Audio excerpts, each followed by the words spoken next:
NZ Aerosports, Icarus Canopies, now Gyro. That's right, we've rebranded, and Gyro is our next generation.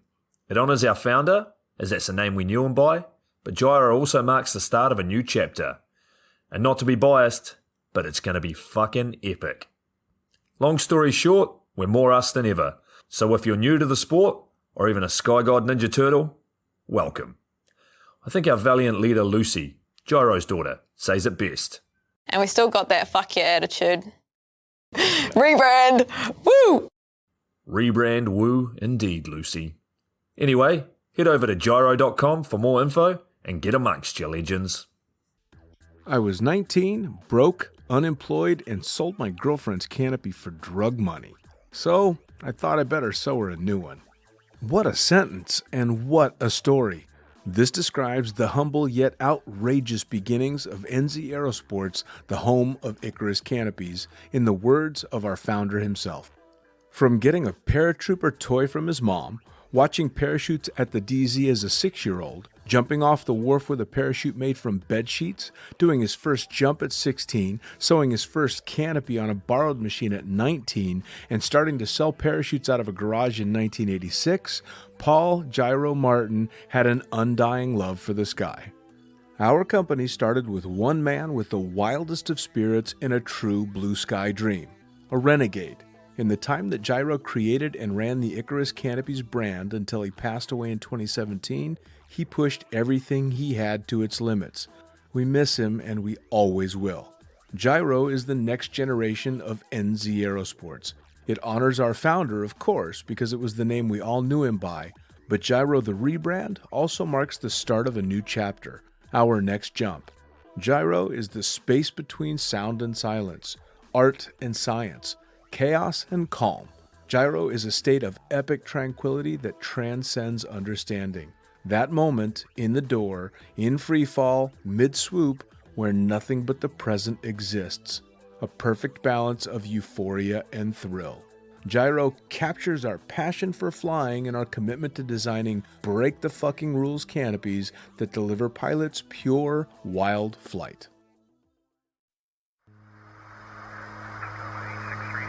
Coming straight from the cockpit, it's another episode of Lunatic Fringe with the fucking pilot.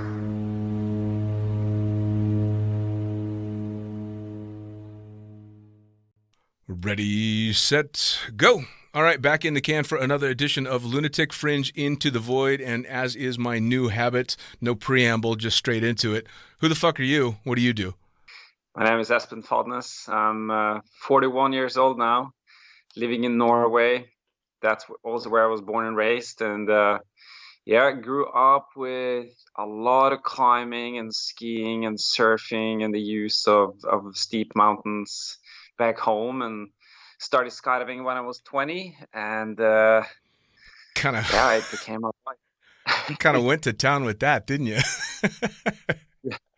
Well, like a lot of people that are listening, I've been watching all the stuff that you've been putting out for quite some time now. I mean, your name is synonymous with pretty fucking sick wingsuit stuff. That bright red wingsuit doing just incredible stuff, and really cutting edge stuff that kind of definitely makes the average skydiver like me nervous as hell. So I always enjoy talking to the people that are out there really sending it, and you are one I've been after for a while. So thanks for taking the time to sit down and talk. Thank you for letting me come and join the talk. Yeah, man. So let's jump all the way to the beginning. You're born and raised in Norway, which obviously is some pretty spectacular country. So I'm assuming you were into what the rest of the world would consider extreme type sports pretty early. Yeah, I come from a very sporty place in Norway. It's a small town. It's called Molde, where it's kind of like a place where either you do sports or you might as well just get out of there. Like it's just not a place for people that don't want to be outdoors or do, football or climbing or skiing or anything like that. And then it's just nothing for you there. Sure. But I grew up with a dad that was a very passionate climber. And he brought me up climbing from a very young age. Like I was 5 years old when he brought me rope climbing for the first time. And wow. It became a thing where we went out climbing, and I started competing in climbing. And wow. at the same time, also part of the skiing club, doing alpine racing, and that was combined with also hiking in big mountains and the big mountain skiing. So I grew up with what I would say a high acceptance of taking risk for fun. It was totally acceptable from my parents' side, from my friends' side, from the community, society. It was like growing up in a place where it's totally okay for 2 10-year-olds to take your skis and hike a huge mountain and just descend it. Like Sure. Nobody would really stop you. So it came there, but the weird thing about it was almost like I was climbing too much, or I was skiing too much. It was like this was what I was brought up in, and I couldn't really picture anything else. But while I was young, I could see these amazing articles in newspapers of people base jumping the troll wall, which is this huge vertical wall that I can see the top of the troll wall from my house. Wow. And so I was reading about this, and I was actually climbing and being in those mountains from a very, very young age. And so I saw that wall, and I saw where they jumped from, and it just started more and more to sparkle this idea of, man, like it's really cool to climb or hike a mountain and then take the shortcut down with Sure. skis, but how would it be in free fall? And then when I was, it took some time. Sure. I had to go to the mandatory military in Norway, and there were some other things that I had to kind of tick off. And then when I was 20, I was ready and signed up for a static line course in the local little club, a couple hours north of where I grew up, and that was the beginning. Yeah. Well, so that's the thing, right? So when you start that young doing things that most people, especially nowadays, find terrifying, did that give you an easier time dealing with the fear and the hesitation involved in skydiving? Or was it just the same for you as it is for everybody else? Were you shitting yourself? It was the same, man. Like it's, I was seriously scared. Wow. Like I don't even remember my first skydive. Like Wow. but I do remember I was hanging in a canopy, and so this is a static line, right? Sure. So you just kind of like I was just hanging from the attachment below the wing and Sure. let go, and all of a sudden I was hanging in a canopy. I looked around and I was like, oh my god, I just did a skydive, and But I think partially it is because everything I used to do or still do that I grew up with, I was always pretty good at it. I mean, it's not that I was like this star or anything, but it was something me and all the people around were pretty tuned in on, whether it was, using the winter or summer up in the mountains. And then in the second I was there in that airplane, I had no clue what I was doing. And that feeling of all that uncertainty and the lack of control was almost a bit overwhelming. Sure. But I was quite motivated, to put it like that. Nothing was really going to stop me. I was willing to risk a lot to make this work. So I didn't really question anything that happened on the first jump. It was just all about getting up there as soon as possible and just jump and do more and more and more. Sure. Well, it seems to be, I know a number of climbers that have become very active base jumpers, a guy by the name of Nick Martinez and somebody I'm sure you know, Ivo Ninov, who are, Ivo's. Yeah, I know. Oh, dude, he's a maniac. I fucking love that guy. But again, same thing. Hardcore climbers that wanted to find the easy way down instead of having to walk down the back of the mountain. It seems to be this really cool draw. So did you find the transition from skydiving to base jumping once you were jumping? Was it that was the super easy transition, or? Yeah, I actually have to say that the beginning with taking the skydive course was quite hard, and It was a challenging time of just learning a lot of things that I had no clue about. But the transition to base jumping was actually pretty smooth. It was it was a bit like I was back where I was meant to be.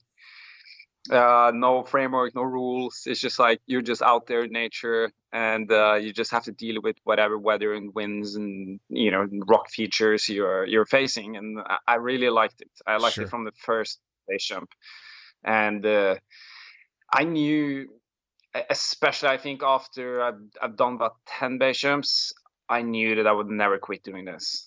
It was this clear feeling in my body that this is the most amazing raw nature experience you can ever have. And to take those skills that I've learned in skydiving and actually see that they could be applied into it, and it can also be combined with what I knew from before, from climbing and skiing, and then the upbringing. It was like everything came together. Now, did you? Were you one of these ones that took skydiving quite seriously until you had it kind of dialed in before you took it to base jumping, or were you one of these that went, okay, I landed a parachute, let's go up on the mountain? Okay, well, I think I had 65, 70 skydives when I did my first base jump. So yeah, that's a horrendously low number.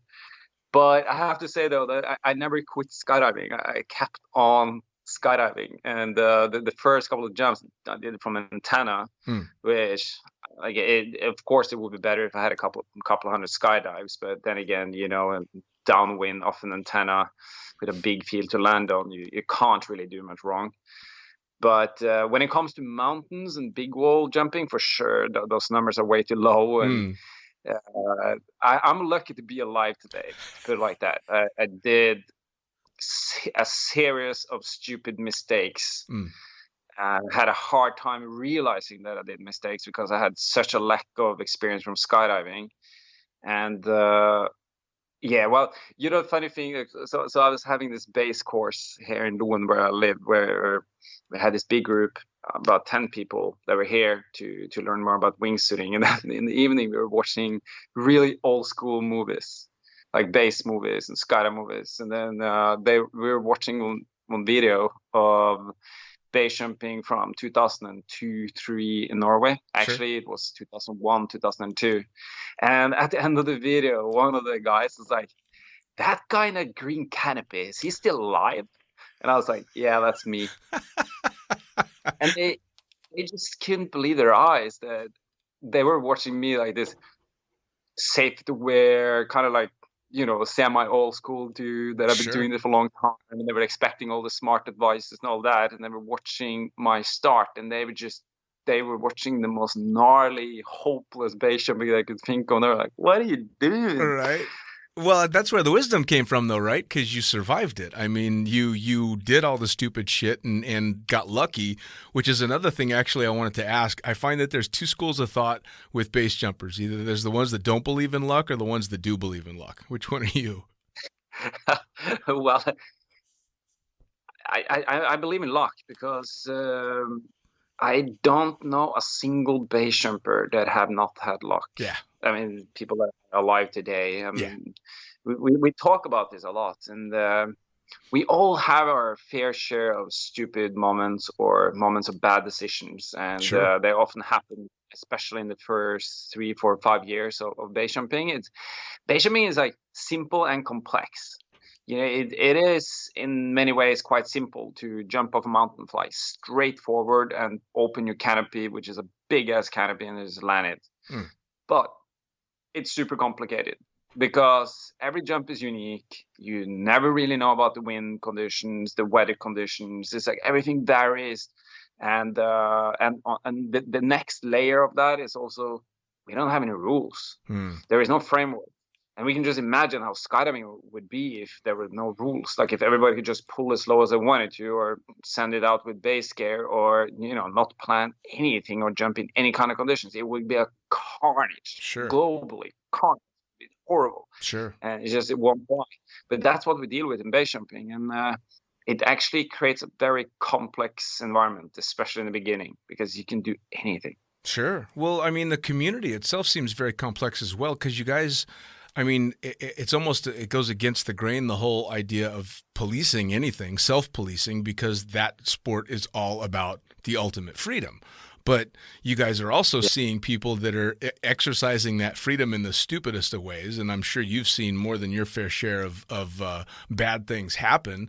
And for those of us that don't base jump but have lots of friends in the community, we see that as well. And it's you guys must be walking a really tough balancing act between wanting to be able to tell this guy, dude, you can't do what you're about to do, you're gonna fucking die, and actually letting somebody, do what they want to do.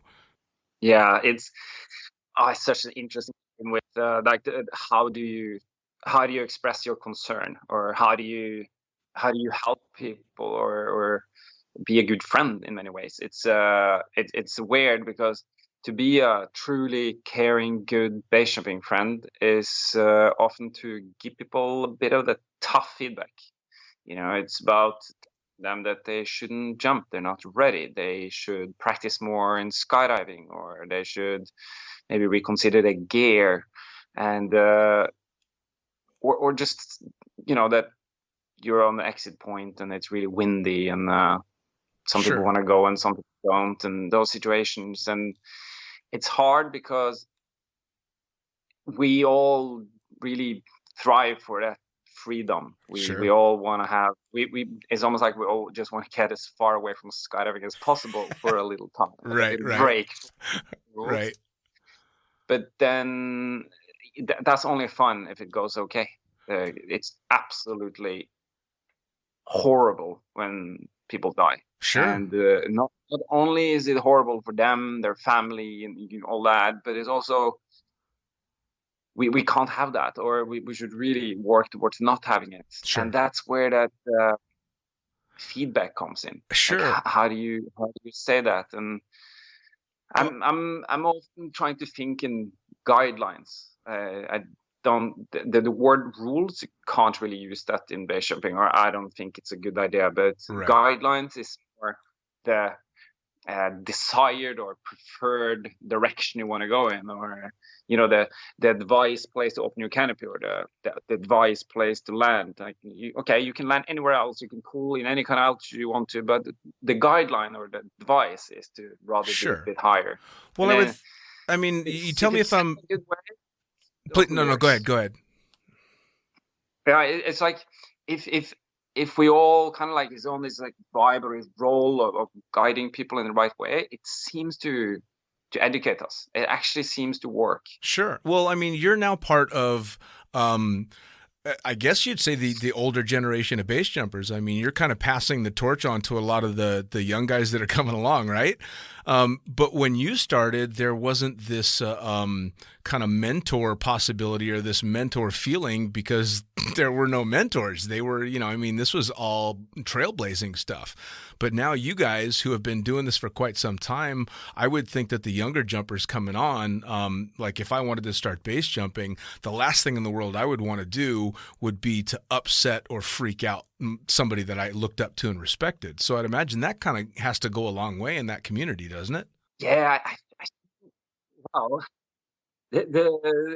I think it really depends on the person, and we have some. We really do have some great mentors in our community. Chris Dukes McDougall might be the kind of number one mentor. He's been there for 25, 30 years, and he's funny, cool, party harder than everyone else.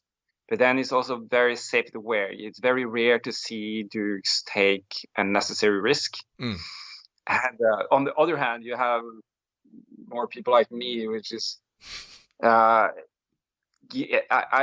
always liked to push it, like push further, more, faster, cooler, better, like more fun. And that pushy style of jumping is in some ways making me less of a good mentor, because when the new kids on the block is looking at what I do, or they want to join in, it's like the only way I can try and mentor them is like, okay, listen to my story, because I'm lucky to be alive, so just don't do like me. And then I just need to kind of like try to tell them a bad story about myself, which is true. Right. And then hopefully they will listen and think, okay, so maybe that's not the right way then. So now what's one of these stories that you would tell somebody? So I'm going to go out and base jumping and you think I'm going to do something stupid. What's a story you're going to tell me to keep myself from being too much of an idiot? Oh, That many. I have so many stories of. I often say that my ego has always tried to kill me, and it's kind of hard to admit, but it's a reality of life. Sure. Every time I've been injured, it's my ego that just told me to ski too hard or base jump too hard or something like that. Sure.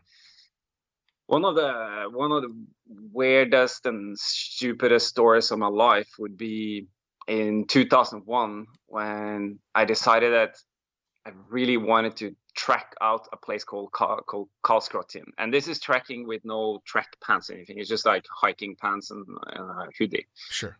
And it's I think it was like 5-6 other people that have ever trekked it out, and they were all pretty dialed in, solid, experienced skydivers and base jumpers, and I was not. It was very early on in my jumping, and I was standing up there, and ironically, the guy I was skiing with today, we were standing up there together, but there was a lot of other people there as well. And he screamed to me like, "I want to see how many front flips you can do." And I was like, "Nah, I'm gonna track." He's like, "Nah, you loser, come on, front flips." And I was like, no, I'm gonna track it out. And he was like, "No, you're not gonna do that." And then I just told him, "Well, if I don't track it out, I'm done. I'm dead." And then I just jumped out. And I had a bit of a shitty start on the track, which is like at that point you should definitely pull. Like Right. if you can't get your track getting started in Karlsruhe with just normal pants, you should give up. But I didn't. And then it started to kick in, and I was like, all right, I can do this.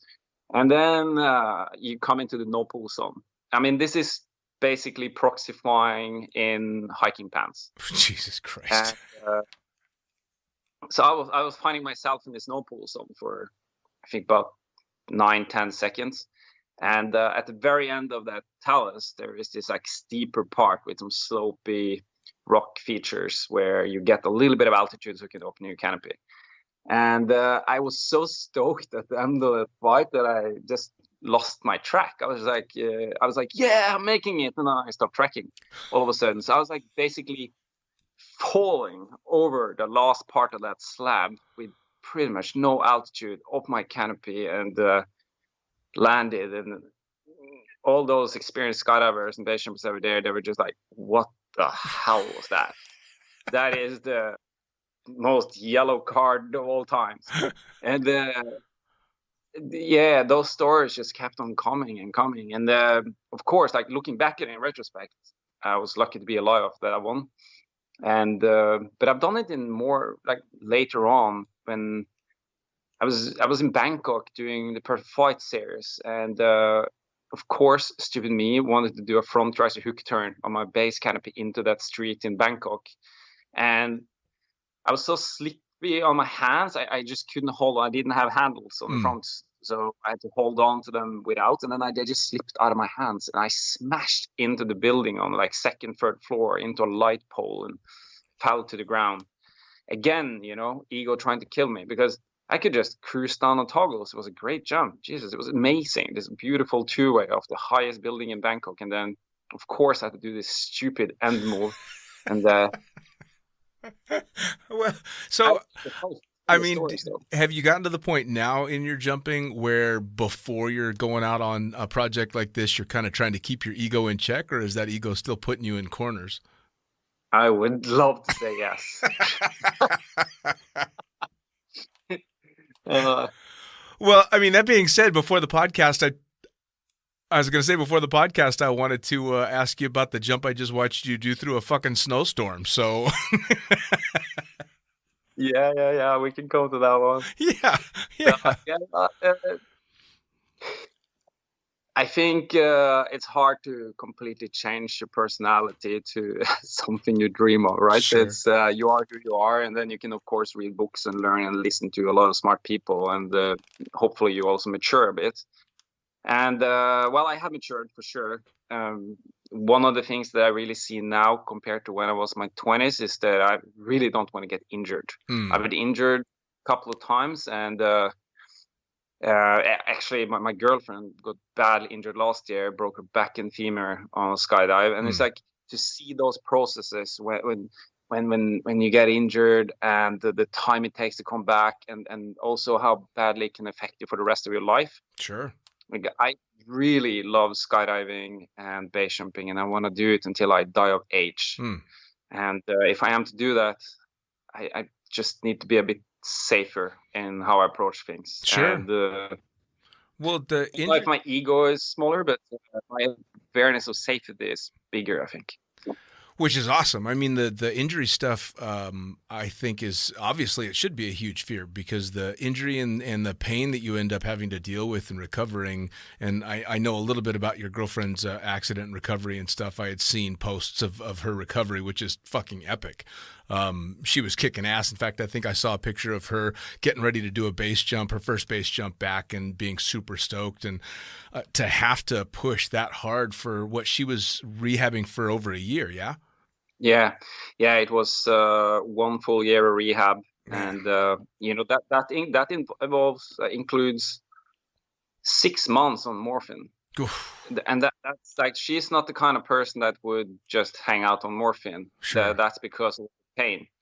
And one thing is the physical part of it. Another thing is the mental part. Like, how do you really get back from something like that and manage to relax and be a good resource in your own community? Right. She's actually, today, she was doing a canopy course with Pete Allen.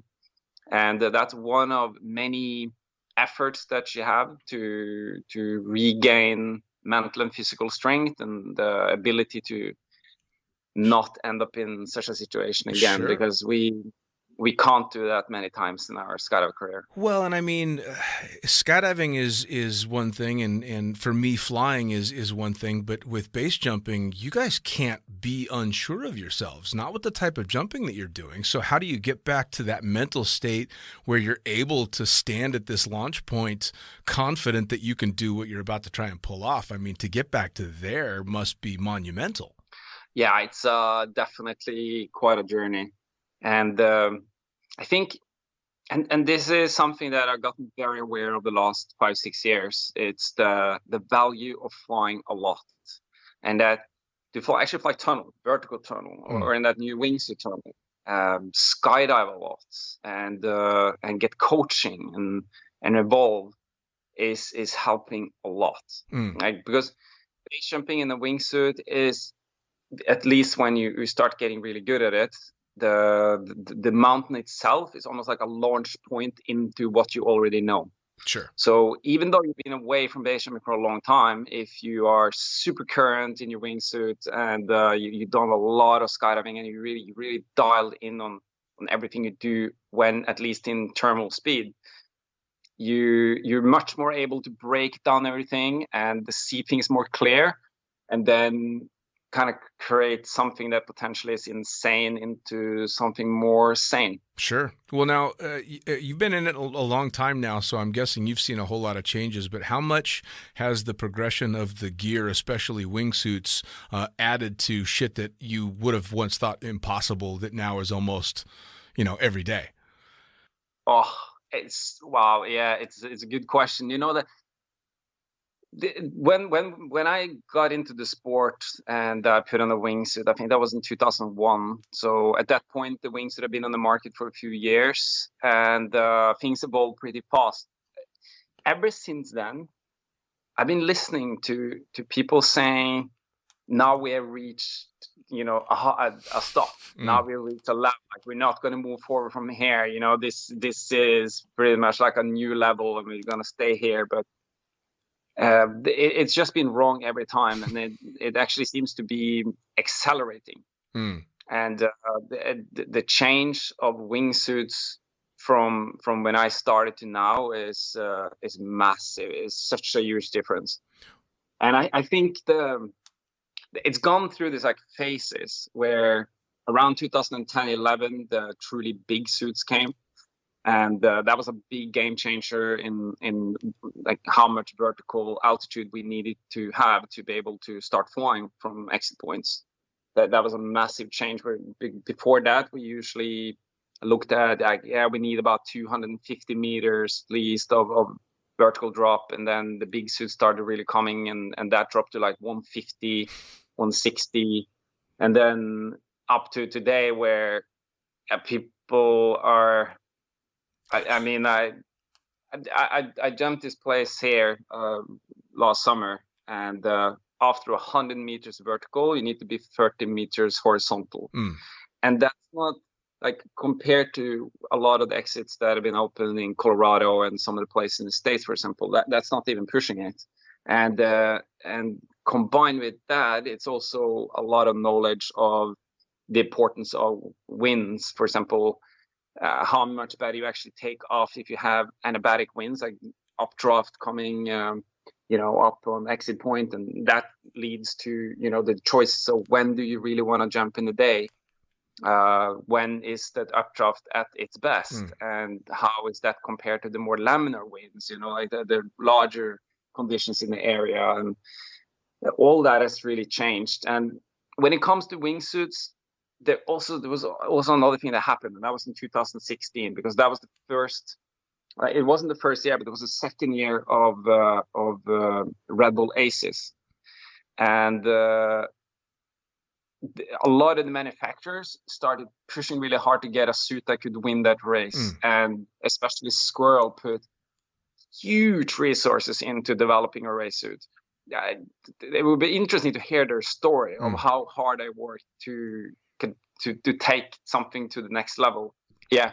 So they created the Squirrel series, and now today, 4 years later, a lot of other brands have also been, catching up on that. But what happened in 2016 was the creation of and like this fine-tuned race suit that had the ability to flare. Like flare might be a weird word to use for you as a pilot, but gain rate. It was Sure. the suit had an ability to fly up again, and because it had such an agile performance in it, it just created this fighter plane to fly, and that turned the whole sport, where it was skydiving or base jumping in the wingsuit, turned it much more dynamic.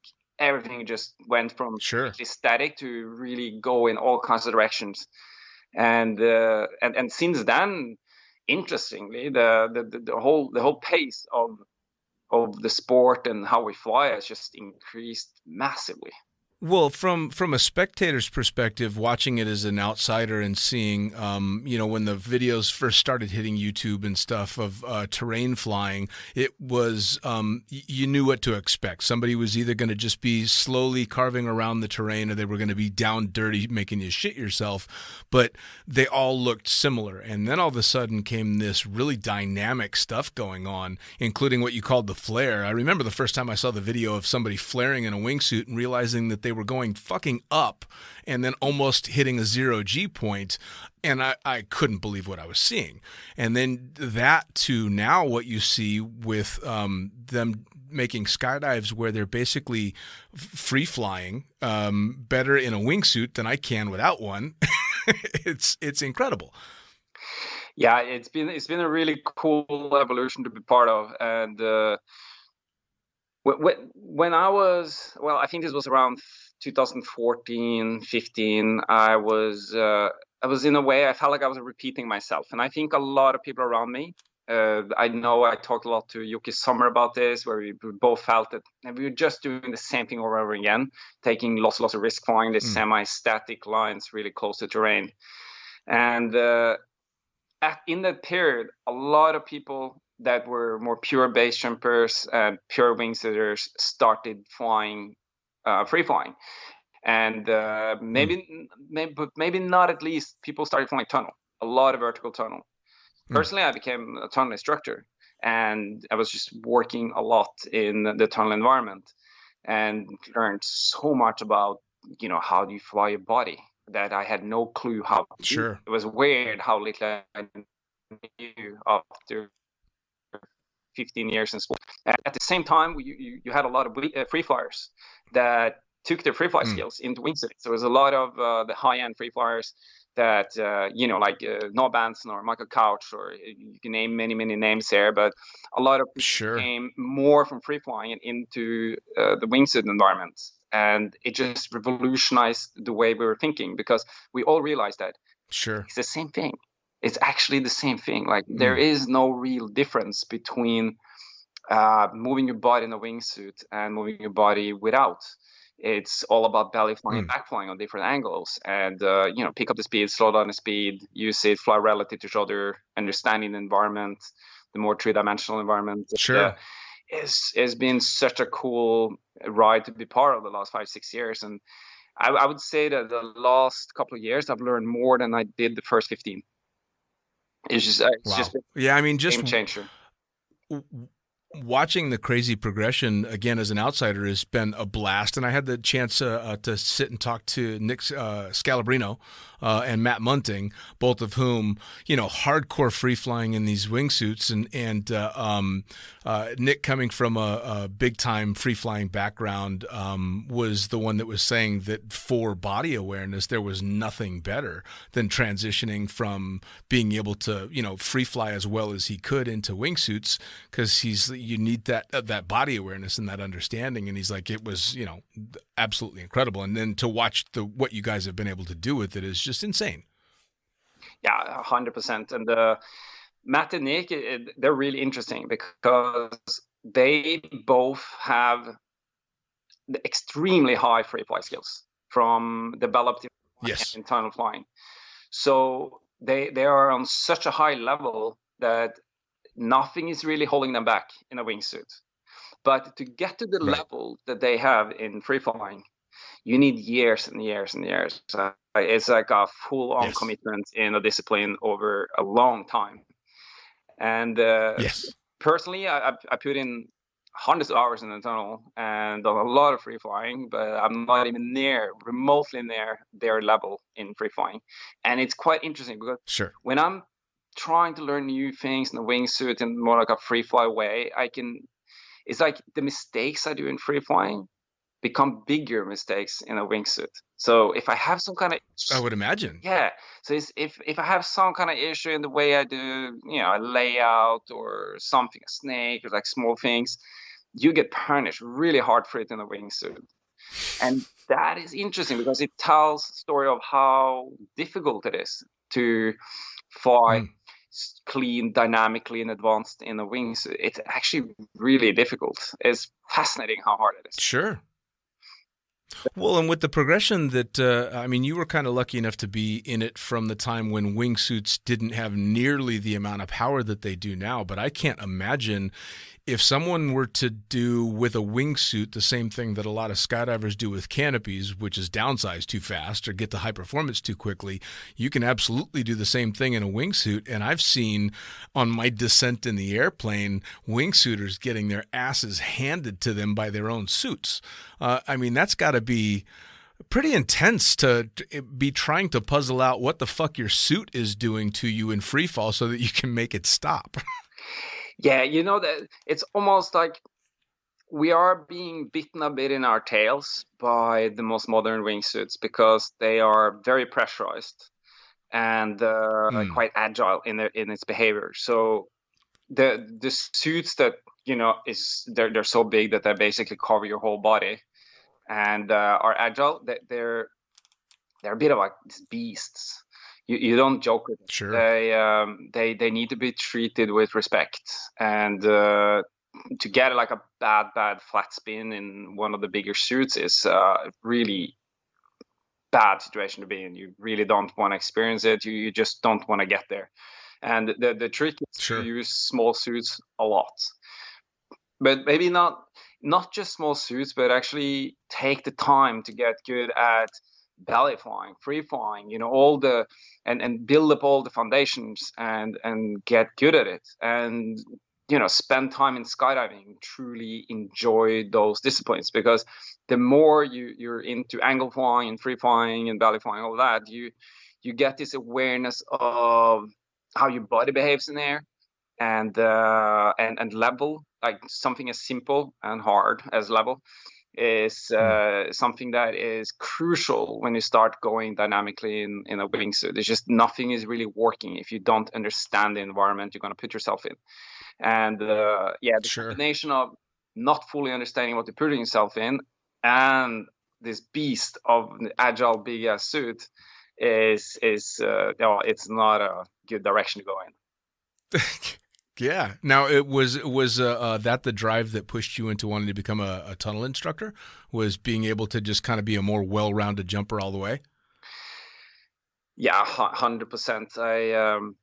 I was, again, I was in a way repeating myself quite a lot in proximity flying, and I did see way too many people die, and it was a bit of this unhealthy environment. It was almost like you got weirdly cynical, but also the motivation was starting to fall apart. It was like, what is going on now? I think it was 2000. I don't remember, but we had like 30, 40 people dying every year, and we're a small community, so it started to turn pretty ridiculous. So I think it was almost like a bit of this mental treatment in a way to go into something completely different, which is tunnel flying, and be there in this controlled environment where you get dressed off completely, right? You whatever you nail, but whatever you don't know, you have no clue about, and you just need to seek help and guidance and get good coaching and work minute by minute to increase those skills. And I had a clear desire to evolve and get better, and I was very inspired by especially Noah Benson and Annie Farrington and Mike Swanson and those guys. They really showed the way in what was possible if you put together many different disciplines and you had this like big broad understanding of how to actually fly together. And it's probably the best decision I've done in my life was to go to the tunnel and start flying there. I wasn't alone about taking that decision. It was many base jumpers that did, and in some ways, I think it's made us a bit safer.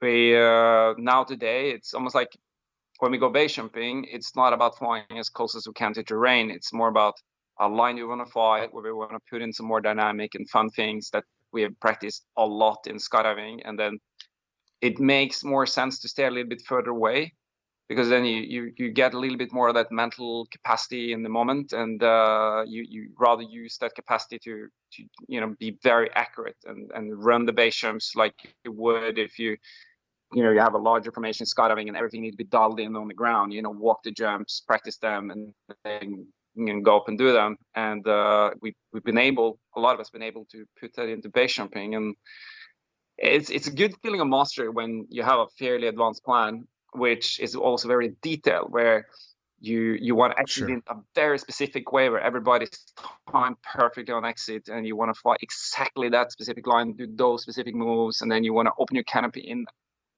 1,000 feet exactly in the exact perfect opening area with separation and everything, and then land smoothly. Like when you do all those things and you nail it, it's a healthy but also a super cool way of base jumping.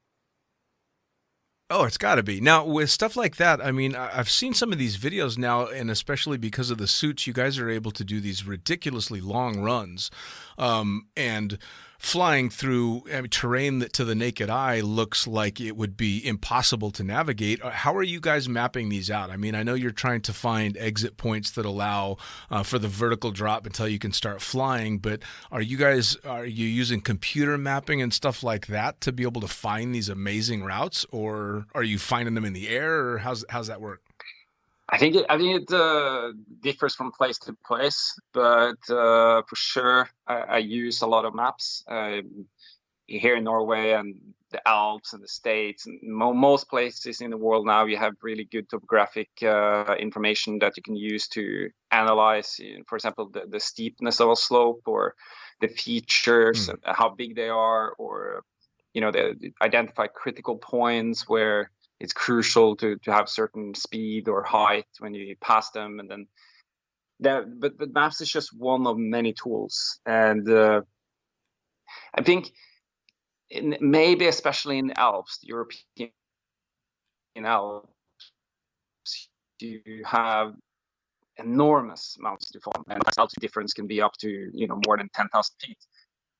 In those mountains, it can be quite complicated, especially if you haven't flown them before. It's such a long ride. Like if you're flying 5-6 kilometers, and it's almost hard to remember what your plan was in free fall.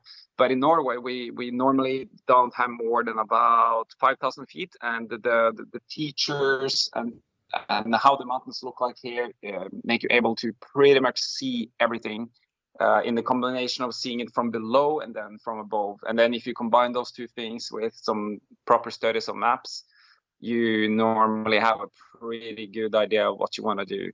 And then in videos, it often looks like we're flying horrendously flat, but we're really not. It's kind of like the camera angle lies, because most of the lines that we do here in Norway and actually in the Alps as well, they're often as steep as 2 to 1, so 2 meters forward, and for every meter you fall down.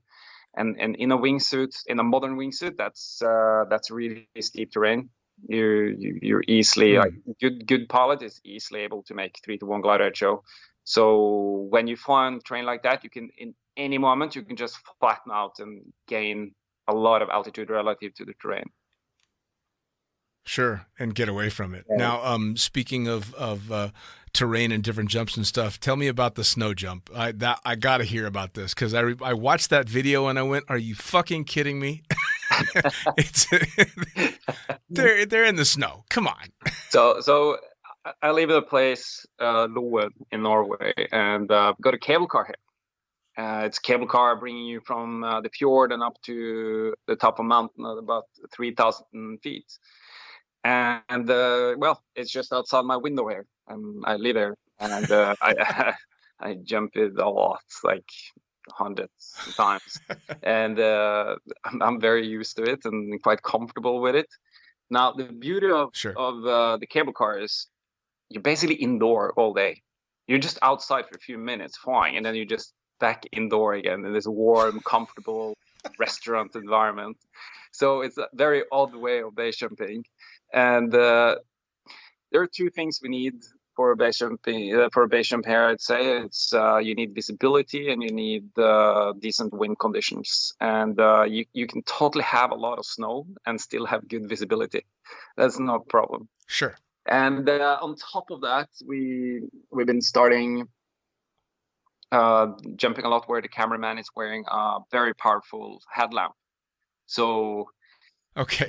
Yeah, and it's like it's winter time here now, so it's quite dark, and so it's kind of like expand the hours, early in the morning and late in the evening.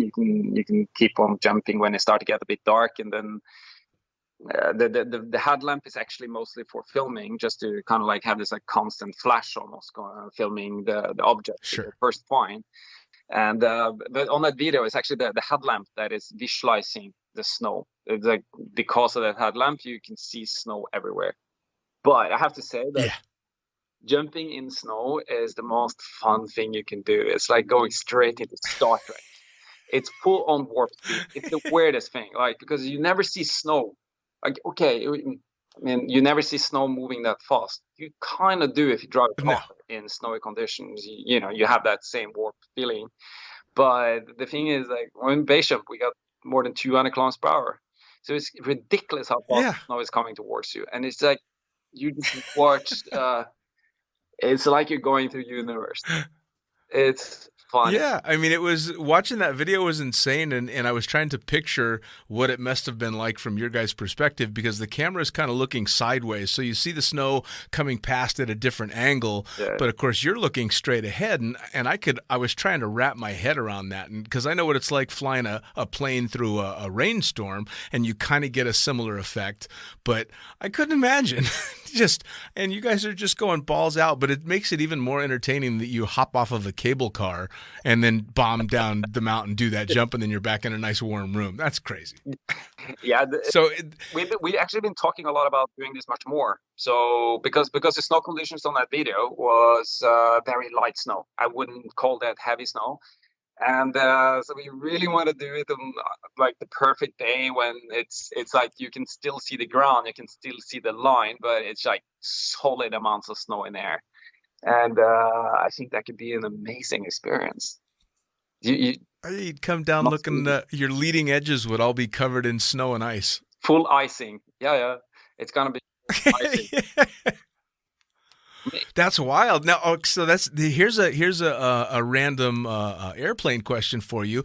How much are you going to be affected flight characteristic wise if you're picking up a bunch of ice and snow on the leading edges of that suit? Because it's going to fuck with the airflow. Well, I guess we'll see.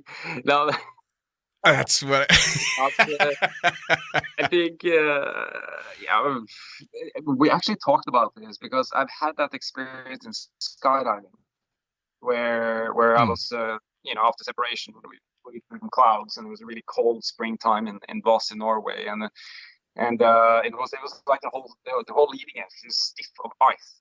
It was weird. It Sure. wasn't unsafe, but it was definitely this like weird feeling of wow, I'm just covered in ice here. But Yeah, that's crazy. I think that Go ahead. the advantage that we have is that we have soft wings. So Yeah. it can be, it can end up with a lot of snow on the leading edge, but you can always just kind of shake it off in free fall. You out there and shake it off, and then and it's totally fine. It's funny because I've never made a base jump. I've not even done a wingsuit jump, and they're both very appealing to talk about, and the idea of them is very appealing to me, but I'd never fucking do it. It's just that's that bridge too far for me. But I'm so intrigued by what goes into it, and I understand the principles behind it, and I really, really appreciate the aesthetics of it and what you guys have done over the years. There's just I'd never be able to do it. So I love being able to talk to people that are doing this shit because I get to live vicariously through you guys. So, what do you have any big projects that are coming up next? Anything that you've been wanting to try that haven't been able to yet? Yeah, there is one, and it's been in the talking for a long time, and it's to skydiving in Northern Lights. And that would be absolutely epic. Yeah, it's been this thing. We've been talking about it, and we were meant to do it last year, and then we didn't get the conditions. And the thing with it is it's really challenging logistically.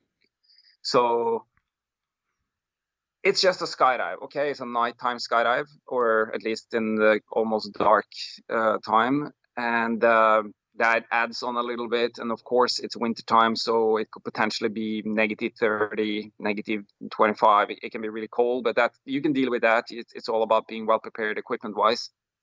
But the challenge is to actually manage to be in a helicopter or airplane, jumping out when it happens with the camera gear that works and that everything is set up correctly.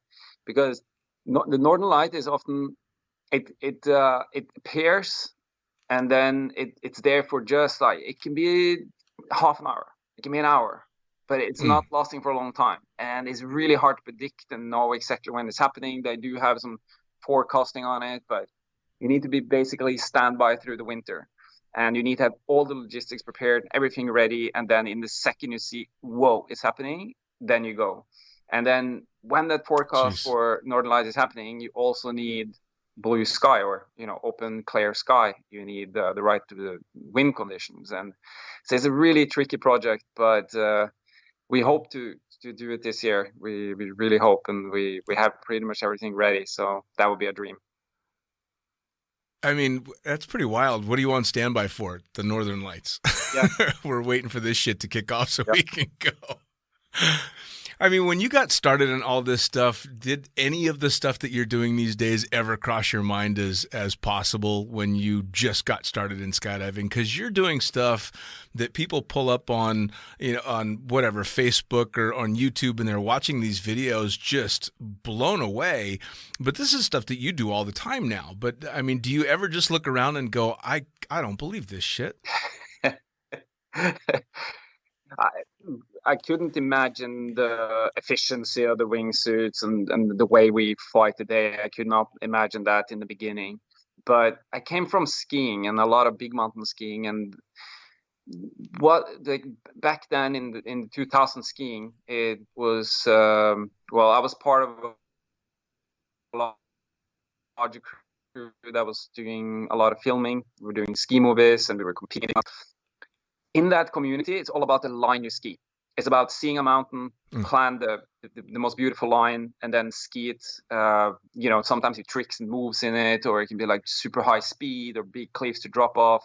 But it was all about thinking, how do I shape my piece of art down this big mountain? And that mentality of creating a line, I really kind of brought that with me into the way I was thinking around base jumping. And I've always been like dreaming and picturing ever since the beginning of what kind of lines can we do? Like, how can we solve this piece of puzzle of a mountain? Like, how can we fly it down? How can we add on cool moves together? And how can we create a piece of art, like a beautiful video that is screening, showing, showcasing something that I find it absolutely incredible to base jump. It's the coolest thing I can think of. Well, I mean, again, being able to sit back and watch it all, I'm in awe on a very regular basis. And one of the coolest things about being able to watch all of this stuff and technology being what it is and giving us access to watch you guys do this, it's also the fact that a lot of the people that I watch doing these things are friends of mine that you get to sit back and it gives you as a spectator, almost a sense of ownership in what's going on, because you get to go, I know that fucking guy. Look at him go. And it's so you're super proud of your friend's accomplishments. So it's always amazing when you see this next level, because you're thinking, oh God, what are they going to do next? And it's a little bit of nervousness too, because obviously it's a dangerous progression. But I think I'm finally kind of seeing the change in not seeing as much terrain stuff going on. Kind of has people like me taking a deep breath and going, okay, I feel a little bit better now, you know. But it's nice being. It is a dangerous game, and it's always going to be. And I catch myself several times, in regular life where I'm thinking, oof, I get this like feeling inside myself. It's kind of semi-uncomfortable feeling of all the risk that me and my girlfriend and all my friends are putting us in. And the only solution I have for that feeling, or that I have for us and myself, is to be very motivated and jump a lot and be particular and fly tunnel and skydive and like just be super current and be totally dialed in with what we do. It seems to be the only good solution. So it's like fight the fear by doing it a lot, or fight the uncertainty, finding answers, and just keep on moving forward. And those moments when people are actually like moving the sport forward, it can be Matt and Nick doing flips next to each other in free fall off a mountain in Dubai, or it can be anything. Like those moments, they don't come easily.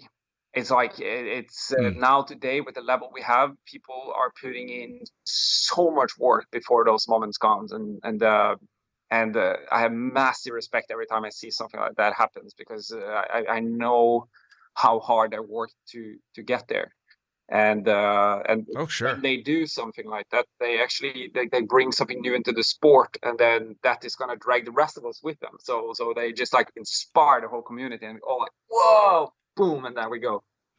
And well, I mean, that seems to be the biggest thing too, is right, all you guys have this incredible passion for what you do, so when you see someone doing something new, that's just something new for you to push for and be even more passionate about. And it's great because it's just this circle of you guys driving each other along, which is fantastic. I love it. Yeah. So love it. Now, do you offer, I know you're a wind tunnel instructor, do you offer base courses, wingsuit courses, stuff like that? Yeah, it's been a bit on and off. I'm mostly coaching skydiving. That's just turned into the thing I enjoy the most, is to do one-on-one and group coaching in skydiving. I've done some wingsuit-based courses here in Lund, and we were meant to do it last year, but Corona. So not a lot happened in 2020, but I'm open for especially one-on-one coaching in Lund and in the surroundings here. We're helping mentoring people getting better in wings with base jumping especially. And I do quite a lot of coaching in the wingsuit tunnel in Sweden, and that's heaps of Awesome. fun. That's a fun place to be.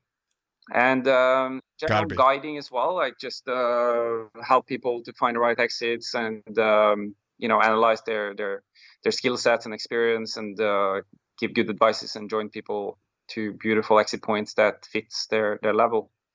That's Awesome. Now, how do people find you on social media? How do they find you if they want to get some of that coaching? How do they track you down? the best way to track me down is either through my Facebook, which is in my name, Espen Fadnes, or on Instagram. That's my name straightforward as well, Espen Fadnes. And and just direct message you there and say, hey, I want to learn how to do some of this shit. Absolutely. And then awesome. We can talk, and then we can go and skydive and have fun together. Awesome. Espen, man, I tell you what, I can't thank you enough for taking time. I know you were just in the mountains and came back just to do this with me, so I really, really appreciate you taking the time, man. It was fucking awesome talking to you. What a great hour. It was fun. It's not often that I bring back all those old memories, and thank you so much for great questions and a good time. No, thanks for sharing them, man. We'll talk to you soon. Talk soon. See ya. Well, there you have it. Another episode of the Lunatic Fringe podcast, brought to you as always by, well, wait, not as always, actually. Brought to you now by Gyro. Formerly known as NZ Aerosports, you'll head to gyro.com for their next level line of canopies. By Pussfoot, the Extreme Sports Collective. Head over to pussfoot.com to check it out. By Summit Parachute Systems, check out summitparachutesystems.com to talk to Jarrett Martin and the gang about kick-ass pilot rigs, rigging courses, and more. By Flyaway Indoor Skydiving, go to flyawaytn.com and check out all the cutting-edge stuff to come. By Pure Spectrum CBD, head to purespectrumcbd.com to check out their wide range of CBD products. And as for us, head to the lunaticfringepodcast.com to listen to any of the hundreds of episodes currently available, hit the link for our YouTube channel, pick up your copy of the Lunatic Fringe book or The Accidental Stripper, and get a sneak peek at upcoming guests. Once again, thanks for listening, and we'll see you next time.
Damn.